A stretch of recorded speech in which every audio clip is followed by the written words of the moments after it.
video blog will be discussing business rescue in general.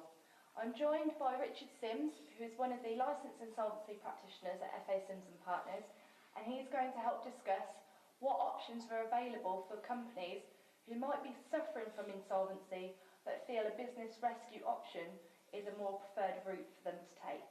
Hi Richard. Hello Martha, hello viewers.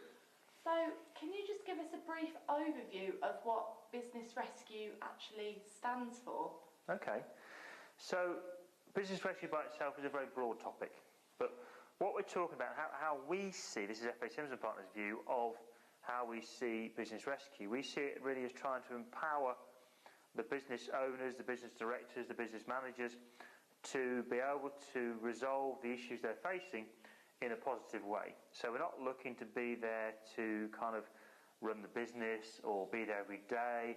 We just want to get the kind of the position for directors as a more positive light, because understandably if a director's run a business very successfully for a number of years and then has come across problems, that is very depressing for them basically. They feel awful about that, they feel very guilty for it, they're seeing pressure from creditors perhaps chasing them for money, and they're saying, blimey, what we're going to do now. I think potentially the risk is that naturally the desire is to think we must cut costs, and cut it down. What that does in itself is actually limits the options for the company to drag itself out of the problems it has. So we need to look at trying more positive and proactive in there. So yeah, so it's business rescue is about trying to, for us to see directors being re-empowered to go forward, set the business forward and be successful. Okay. And what are the options available if a company director decides that business rescue is the route they want to take?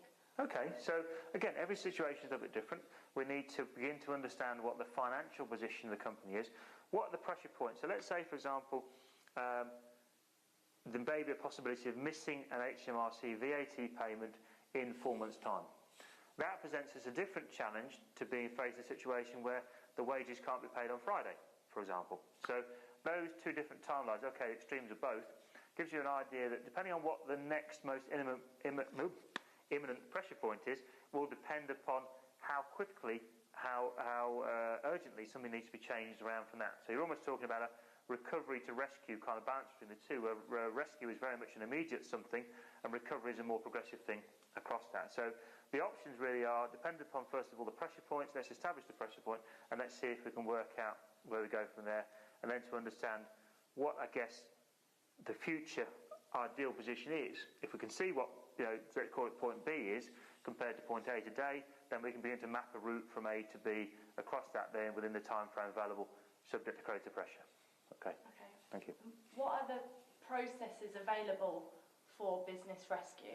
So in terms of formalities now, a lot of the business rescue will take place in an informal capacity, so you don't actually need to use any of the formal insolvency processes we have available to us as licensed practitioners. You can simply use our knowledge and experience work in the business rescue insolvency industry to help you go forward from that. But if you did need to go through some sort of formal process, there are staged processes that will allow you to potentially defer payments to creditors, potentially reduce payments to creditors, and give you time to work that through while your new strategy comes into place through that. So it could be through, for example, a company voluntary arrangement, a CVA, company voluntary arrangement.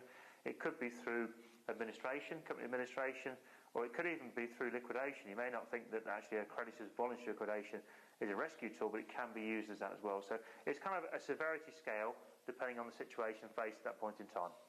Okay, brilliant.